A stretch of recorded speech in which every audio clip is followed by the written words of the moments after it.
오늘의 주제는 이성적으로 따지지 않고 무조건 컴퓨터에 대한 맹신하는 시대 얘기를 나누고자 합니다. 몇 년 전 친구들을 모임에서 들은 재밌는 얘기가 있습니다. 그 친구가 인사 담당 공직 생활을 하고 있을 때인데요. 이권부서로 소속하려고 하는 시대였다고 합니다.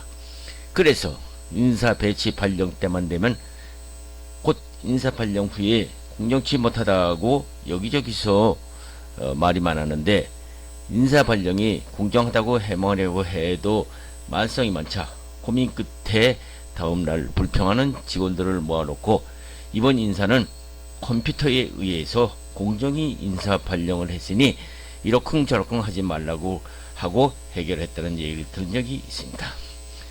요즘 같으면 그런 해명을 들으면 코웃음을 치겠지만, 우리나라가 컴퓨터가 처음 들어와 컴퓨터가 무엇인지 모르던 시절이니 모두가 수긍할 수밖에 없다는 웃지 못할 시대에도 있었죠.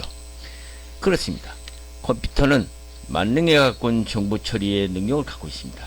하지만 그것은 인간의 두뇌처럼 컴퓨터 스스로의 생각 능력이 없는 것이 문제입니다. 그렇습니다. 컴퓨터는 제 아무리 초능력을 갖고 있다고 해도 가르쳐주지 않는 것까지 기억하는 능력은 없기 때문이죠. 컴퓨터가 생각해내는 것은 컴퓨터 자체에 있는 것은 아니고 인간이 만들어내는 프로그램에 있기 때문입니다. 베트남전 당시 미국 정치권에서는 미군이 월남전에서 승리하려면은 미군 지도부의 전략이나 전술로 베트콩을 전멸시키는 방법을 모색해야 하는데, 미군을 더 투입해야 한다는 이유로 계속 미군만 증파를 하면 전투에 승리할 것을만 믿게 되었는데요. 그것은 당시 전황을 분석하던 미군 지도부의 실무자가 컴퓨터의 프로그래머였는데, 그는 기계적으로 적의 동태만을 가지고 프로그래밍을 했더니 미군을 더 증파시키라는 방법밖에 없다는 대답이 계속 나왔다는 것이죠. 그래서 당시 미국은 우방국인 한국군까지 증파를 요청했고 우리나라도 월남전에 참전하게 되었다는 것입니다. 하지만 당시 미국은 국제 정세라든가 수시로 변해가는 전황을 6.25 사변 때 메가더 사령관의 인천 상륙작전 같은 세밀한 분석과 관단성이 있는 작전을 썼더라면 월남전도 승리했을지 모른다는 것이죠. 그렇습니다. 그런데 미국은 그 당시 그 많은 병력과 첨단 무기를 갖고도 월남전을 포기했을까요? 대답은 간단합니다.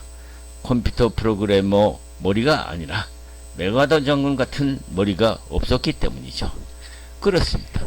당시 미군 지도부는 컴퓨터를 너무 맹신한 나머지 당시 섬세하고도 미묘한 전략과 전술뿐만 아니라 변화를 거듭하는 정치의 상황을 소홀히 했기 때문이었죠.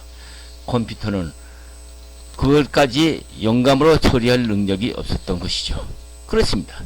요즘 우리 주변에서도 컴퓨터에 의한 국가시험의 채점이 잘못된 사고가 일어났을 때 그런 착오로 낙방한 사람들의 정신적 물질적인 피해는 어떻게 보상해 줘야 할지는 해답이 없습니다.